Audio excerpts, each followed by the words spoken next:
Do you know how Halfway Tree got its name?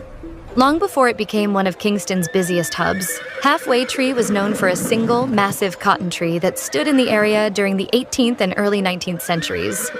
Back then, this spot marked the halfway point between Kingston and Spanish Town, which was Jamaica's capital at the time.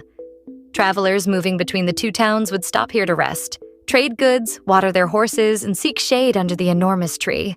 Over time, people began referring to the location simply as the Halfway Tree. The tree became such an important landmark that the name stuck, even after it was cut down in the mid-1800s.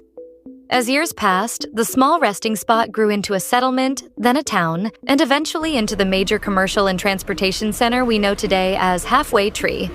Though the original cotton tree no longer exists, its legacy lives on, reminding Jamaicans that one of the busiest places in the capital started with a single tree.